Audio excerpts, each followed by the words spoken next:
Avec Carence, ouais, on se connaissait déjà d'avant, on habite dans la même rue et puis on s'est retrouvés justement le jour du casting sans savoir que c'était à elle que j'avais affaire et elle sans savoir que c'était moi qui allais arriver. Donc c'était assez drôle, ouais. Je l'ai redécouvert hier à la projection, j'ai été agréablement surpris. Ah, elle est là, je peux plus parler. Non, je trouve qu'elle est vraiment... C'était moyen, c'était moyen. Oui, il a pleuré. C'est pas vrai. Si. Très vite, il y avait ce sentiment de famille.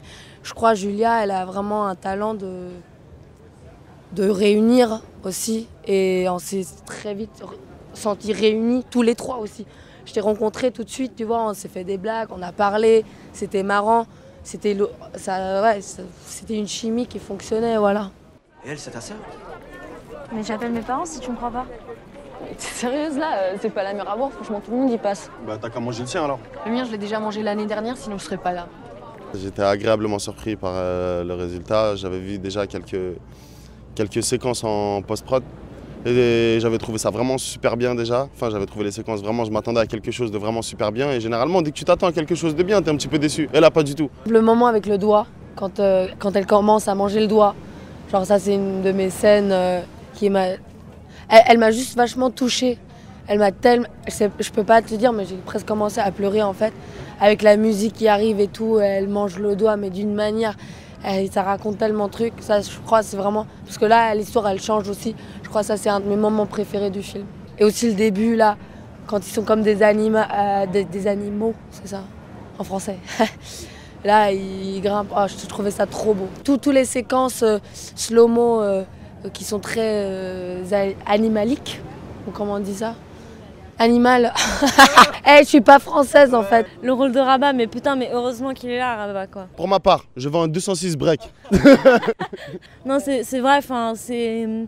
Avant le tournage, on parlait beaucoup de nos personnages, de ce qu'ils allaient apporter, de ce qu'ils allaient... on pensait donner comme image aux gens. Et celle de Rabat, il est tellement solaire, il est tellement... et puis, il rend vraiment le personnage de Justine attachante parce que, en fait, il l'aime, quoi, vraiment.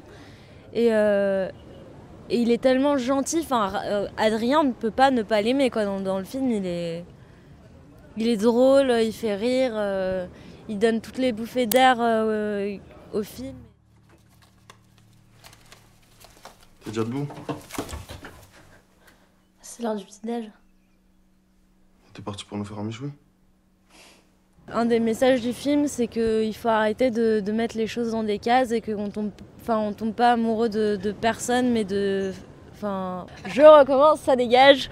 On ne tombe pas amoureux de sexe, mais de personne en fait. Et c'est ce qui se passe entre ces deux-là. C'est pas un couple, c'est pas, on dit pas qu'ils vont vivre une histoire d'amour incroyable, mais juste, il y a quelque chose qui les lie, quoi, et qui les attire en fait, de vrai amour.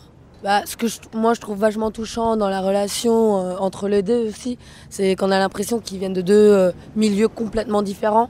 Et dans cette école, ça compte plus, ils sont ensemble dans une chambre et après ça montre de n'importe quel milieu tu viens ou tu as grandi, en fait, tu as toujours des similarités, voilà. Et que, voilà, ils ont ce que Carence dit, ils partagent un truc qui va au-delà du sexe, des classes, d'un truc comme ça, voilà. Et ça, je trouve ça trop beau.